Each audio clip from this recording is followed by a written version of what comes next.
Hello everyone, thank you for watching Candid with Autism. Today on set we have Sarah Bosibori, former Miss Light Autism Kenya, and she's 27 years old and she's here to share her journey with autism. And I am your host, Pauline Elizabeth, the founder of Mali Autism Awareness Center, which is a community-based organization focusing on autism awareness, empowerment, and education. Thank you. So, how are you, Sarah? I'm very fine, and I'm so glad to be a part of this amazing talk show. Okay. Yeah. I'll just dive right into the questions. Have your parents ever shared with you how the journey started when you got the diagnosis? How was it then? I'm really eager to know because this is 27 years ago. So tell me about that. Okay, it started, I think, when I was like 1 year old. Okay. That's when I was diagnosed with autism. Mm-hmm. They had noticed I had missed some milestones. Okay. And then, I was a fast scroller. So that was the first sign of like hyperactivity. Mm-hmm. So after a while, the signs became more visible or more, I can't say intense, but more as I went through school. Yeah. Okay, so that is quite lucky at 1 year old. Wow. Okay, so how was your schooling like? Was it normal? Did you go to a normal school? Normal meaning mainstream schooling, or did you get any special schooling? Was there any therapies involved? Yeah. I went to a mainstream school. Okay. That's where I guess my signs were noticed by teachers from the school. I think at the age of 9 is when they noticed. Because I kept on from nursery and I was okay, going now towards class 1, class 2. So they thought maybe it's slow learning, maybe she'll catch up later. But it got worse at every year that I went to. So at class 4, 5 is when they said Sarah needs to go to a special school. So that's when I was transferred to a special school. Okay. Yeah. So let me take you back a little bit. You said class 4, 5 they noticed slow learning. What exactly did they notice? What made them ask your parents to make that decision? Would you know? I would say because I remember I was very hyperactive and I had a problem with writing and reading. Okay. Also, how do I say, interacting with other children in school. So that they noticed. They're like, hey, there's something wrong with Sarah. Okay. And yeah, she needs special attention. Okay. Yeah. So which special school did you go to? I went to like 2 of them, but before getting now a special school, I think now as a parent, you'd understand how hard it is to get a special school. My mom and I, we went until Meru, just looking for a special school. Wow. Yeah. But then now we didn't get the school, so we came back to Nairobi, and then I think one of my mom's friends shared that there is actually a school called Augustana Academy. Okay. It was I think it's still in Kileleshwa or something. But I stayed there for like 1 or 2 years, which improved my academics. And then they closed down. After now going to Augustana, I was enrolled in Kestrel Manor, which is in around Parklands. Okay. So that's where I finished my high school. Okay. Yeah. Okay, and after high school, were you able to pursue further education? Yeah, I was able to pursue it, to transition, though it's really hard because you're used to that environment where you're surrounded with other differently abled people. It was really hard, but I enrolled at an institute called Buruburu Institute of Fine Arts. So that's where I went for my art studies, because I'm really good with art. And that's like, they found it back in primary that was like my strength, music and art. So I did that. I finished my certificate, and then I wanted to go back and enroll for diploma. Yeah. Okay, that's good. So you can sing?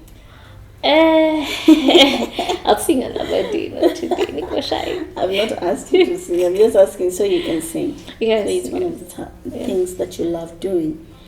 Okay, that is quite interesting. So you spoke about transition. What was difficult in that transition? Because you've been in a special school in primary, then high school. Now you're leaving that safe zone. No, you're leaving the safe zone, and now you're going into, let me say, the real world, where there's no special society. So how was that for you? And if you were having challenges, what challenges were you going through? I think overall, like, once you're in school and you're just told, when you go out there, you have to learn new things. You have to go make a living, and they don't really focus on like now how you're going to interact with other people, because they're not the same as you. They're way different as you. So the interactions, the relationships, stuff that involves emotions. Yeah. Interesting. Yeah. Okay. Wow. That is because our biggest fear as parents with special kids is that transition. Like now, when they become adults, how do I let them off my hands? How has that been with your family? Do you have other siblings? Yes, I have sisters, but from like another mother. We share the same dad. Okay. I can say they're like my support in terms of like advices and stuff like that. Stuff to do if I'm going through something, I actually talk to my sisters about it, because I think it's a generation thing with our parents. They wouldn't want to indulge in like conversations involving mental health, and right now it's the thing that's affecting so many people in society right now. Okay. Yeah. So what is different then and now? How do you feel personally? Like, do you feel like you're living in a better environment? Do you feel like there's more that we need to do? What exactly are you feeling? As if you compare maybe the time you started the transition many years ago and now that you won the pageant, and how different is it? How has the society embraced you differently now? There's that thing for acceptance, yes, but it's not so wide, because I can say confidently that our system has really, we still don't have recognition for as persons living with disabilities, because for us it's neurological. They're neurological developmental conditions, and the ones that are really recognized are the physical disabilities, which is a really huge gap. It's like we're really left behind. it's only now the parents who have children living with autism or adults like me living with autism that really feel that stigma, you know. Okay. Yeah. So if you were to talk to people out there, maybe just looking at the camera directly, what message do you want to share with them? What do you want them to know? How do you want them to treat you different? Okay, I would say the reason why I'm talking right here is because I guess my journey was there and I had people supporting me, like as a former pageant queen and the foundations that I represented, which are really dear to me. They are like my second family. Whenever I feel like I'm really low and I want to talk to someone about like the difference in society, I go to them. They treat me as an equal, and that's an amazing thing for two foundations. If it's okay, I can say the names. Really Ada's in partnership with Step Up for Autism. They're amazing foundations. They really have contributed a lot in society in terms of giving therapy to children living in Madare for free every single Saturday from morning till afternoon. And the icing on the cake is all of them are youth. Okay. All of them are youth. Like the person who, or the people who started Ready Aiders were boys from Dagoretti High School. Wow. And every time like I talk about them, it makes me like really, I feel really touched. I can see that. Yeah, so I can see. They're my day ones. So yeah. Okay, so what you're trying to tell me is we have very many youth living with autism somewhere? Yes, we do. We do. Not just in Kenya. Yes. But world or everywhere, because I am like one of the admins of a WhatsApp group called Worldwide Autists. Okay.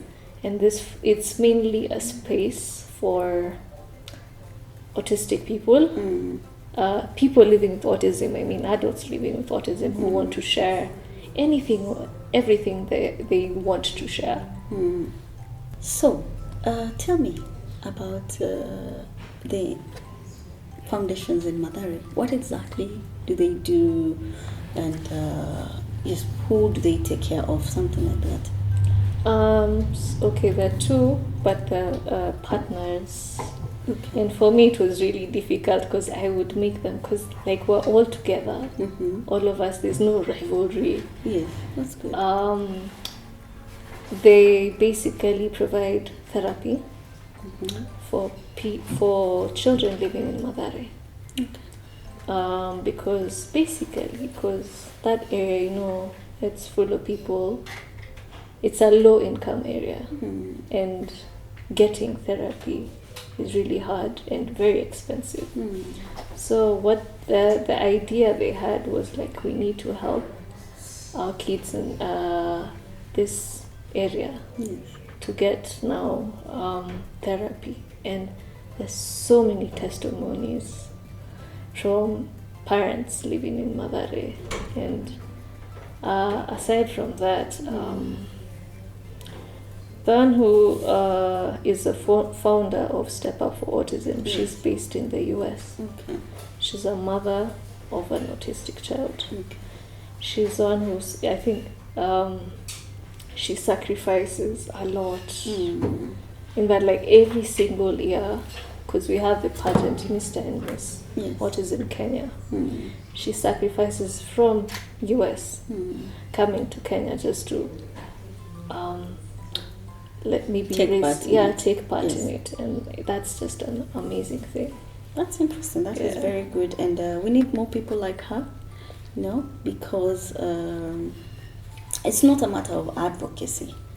It's a matter of what am I doing every day to change this situation, can my story change someone else's story? Can my journey encourage a parent, a child living with autism, a sibling who has, so all we are trying to do is just encourage and take a day at a time. What is your plan?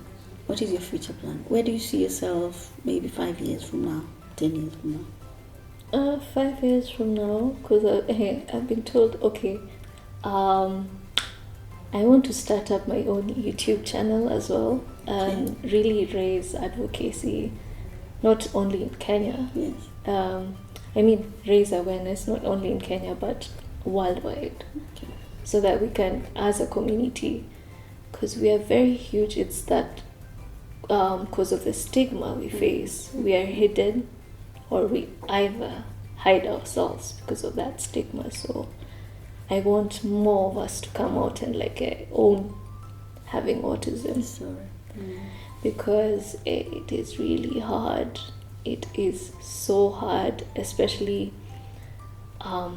me having autism, but on the mild spectrum doesn't mean that I don't have the signs of autism. I have anxiety disorder.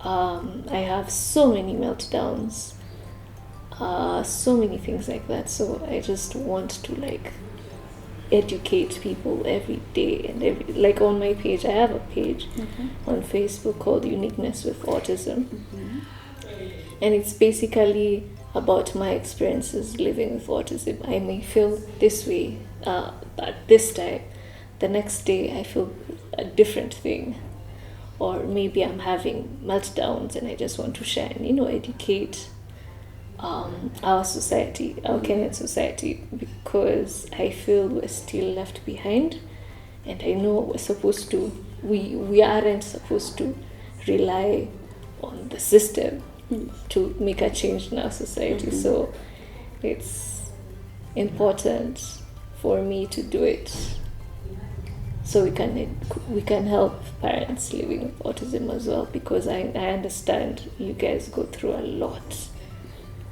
as in terms of mental health. Yes. And not so many people know that people living with autism just face depression as well. I have gone through depression. There are times I just wanted to commit suicide because I'm not happy for being autistic. So that's a constant battle with acceptance. So it's really hard. So how did you get through that? You've spoken of depression because you didn't want to have autism. How did you get through that? Basically talking to people. There are people who understand. Yes. And it's really good to have a support, or have a family member understanding what you're going through. Yes. Because there's so many, I can say my colleague or one of my friends who's also autistic, she's called Karen Morioki. We would share our stories together, and I noticed we have so many similarities with her, so that's how we get together.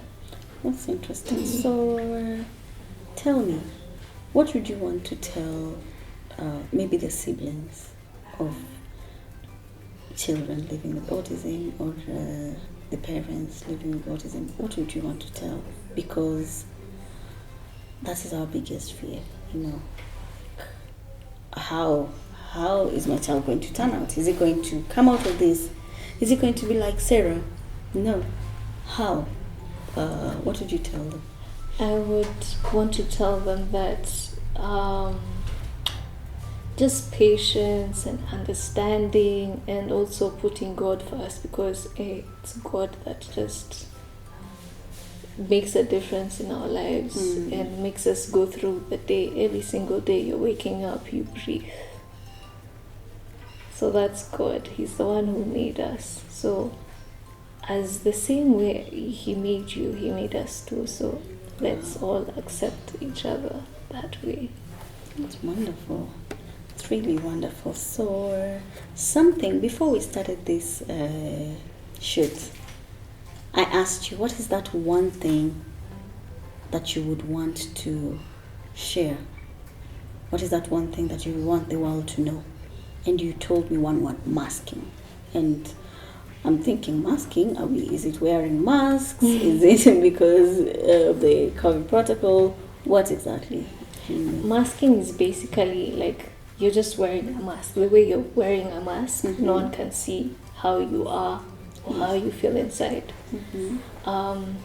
As us people living with autism on the mild spectrum, yes, we have gone through therapy and it has done wonders, because I myself could not express anything.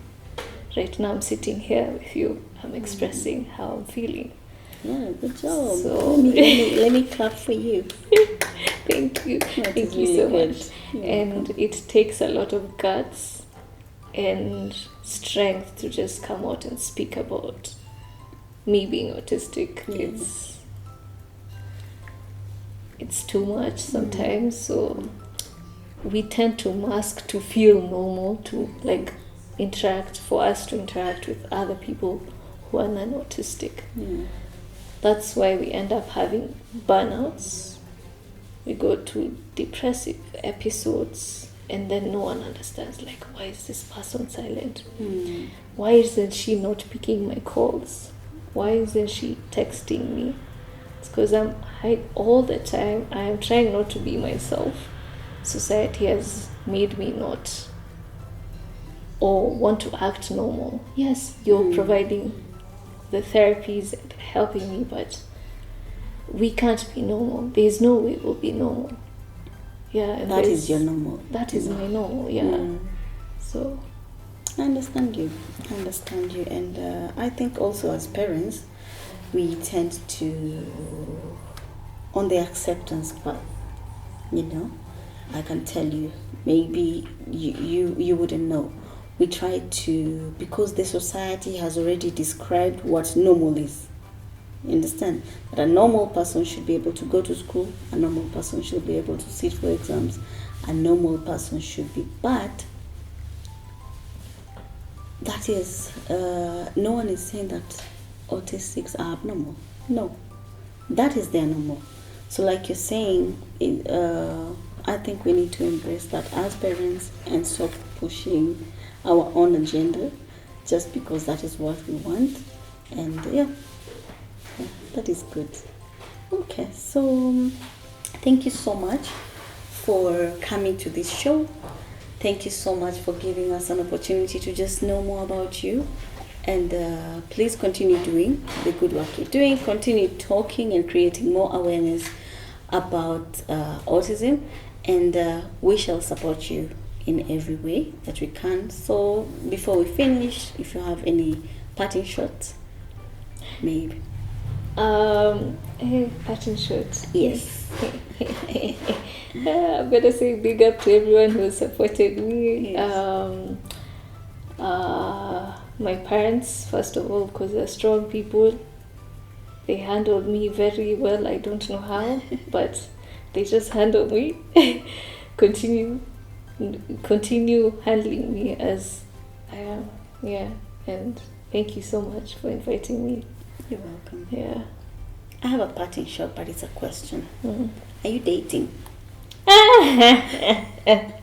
Yes, I am. That is very consolable for me. Okay. So thank you so much, and enjoy your afternoon.